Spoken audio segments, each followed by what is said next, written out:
Yo, what is up everybody, and welcome back to another NBA 2K16 Pro-Am game. You guys see the lineup, the team we're going against, a very good team. I like to show you guys the games in the Pro-Am against the very good teams. There's a lot of times where we go against teams that don't have good records, that quit at the end of the third quarter or something like that. I try to spare you those games and at least give you guys a game against a really good team, and usually a close game, because there's so many to choose from that I have. As you guys see, we throw an early turnover right there. So what I do want to talk about in today's video while this game goes on is the NBA draft that happened last night, the aftermath of it, and what did and did not happen. So what did happen in the first two overall picks was to be expected. Ben Simmons, the jack of all trades, goes number 1 to the 76ers, potentially the franchise saver.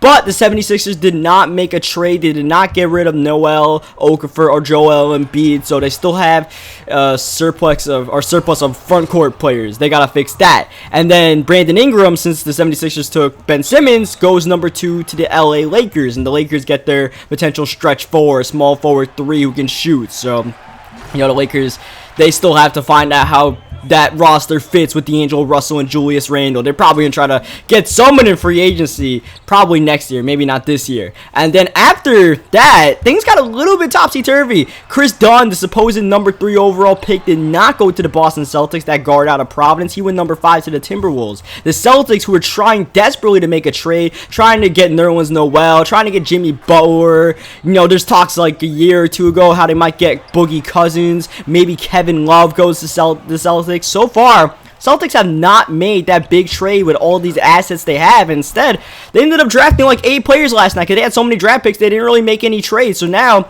they got so many, assets. They got more people than they can handle on a 15-man roster. So very confusing times for Danny Ainge.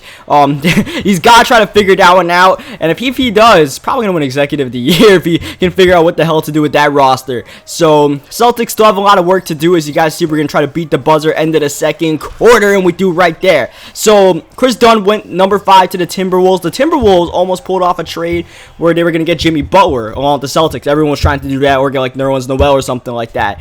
And instead, the Timberwolves stay put, and they just have like a really great young roster that's going to be so scary in 5 years with Cat, with Wiggins, with Levine, with now Chris Dunn is in the fold. As you guys see, we drive and kick to Michael for 3. And behind that, there's some couple, Jamal Murray, I believe, went to the Nuggets, this and that. But the big trade that happened was the Serge Ibaka Victor Oladipo swap the Thunder and the Magic pulled off. The very confusing trade, because it doesn't feel like Victor Oladipo should be valued as the kind of player Serge Ibaka is, especially Oladipo being younger, having more potential. We already know for the most part what Serge Ibaka brings to the game, and it's not anything bad. It's just, they gave up Oladipo, they gave up their 12th draft pick, which ended up being Sabonis, who could be a really good player in the NBA in a couple of years. Of course, his dad was a Hall of Famer, and then they also gave up Ilyasova. Ilyasova's not a big deal. They'll probably end up cutting Ilyasova since he doesn't have a guaranteed contract. And Serge Ibaka, you think of him, great shot blocker, great stretch 4, has a great jump shot. He was knocking down so many threes in the playoffs, but to get Victor Oladipo, a third ball handler in Oklahoma City, and Serge Ibaka is a little bit overrated on the defensive end with his stretch 4 role, taking him to the 3-point line and guarding people at the 3-point line.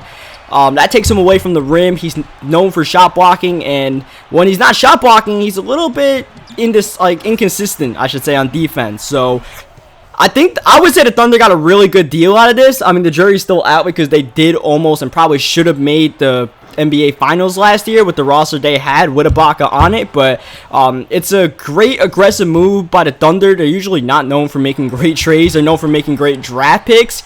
They might have gotten both here. A great draft pick in Sabonis and trading Serge Ibaka with Steven Adams there. He's expendable. You got Oladipo, who can be the third man like Harden used to be, even like Reggie Jackson used to be to Westbrook and Durant. We'll see if Oladipo can improve his 3-point shooting. That's probably the biggest thing the Thunder need to make sure they have his 3-point shooting, because Westbrook, not a good 3-point shooter, and even Durant went cold in the playoffs from 3. So we'll see how that works out. And then they probably won't be re-signing Dion Waiters, and you still got Cantor coming off the bench. You still got Robertson, whatever you want to call him in case of anything.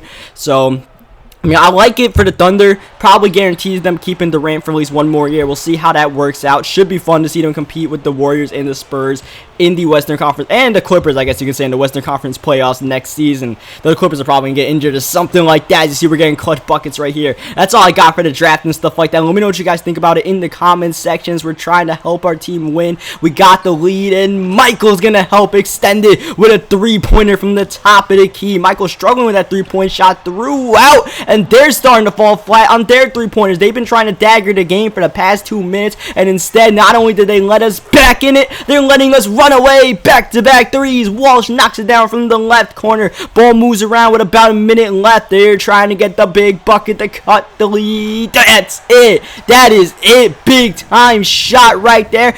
We gotta keep firing punches to keep up with this team. Oh, the hammer. Danny Tice all the way to the rim. 25 points in the game for us. We've exploded in the fourth quarter. Here's a three. That is off. They continued chucking, but that's a turnover. They get the ball right back, and that, instead of being the last hope for them, ended up being a turnover, and they get 2 points out of it. And now they don't have to foul in this situation. We're just trying to kill clock, but look at the vision to find the CPU cutting to the rim. They played off of him thinking we wouldn't pass it. We did. We got the bucket. Now we just got to get one more stop, and that is it. That should be the game. We outlet pass it to Walsh, and Walsh, for reasons only known to him, is driving to the rim, trying to posterize someone. He ends up getting the shooting foul. We end up getting the win. Leave a like on the video if you guys enjoyed it. Subscribe for more NBA 2K16 Pro-Am, Madden, whatever you guys like, and I will catch you guys next time.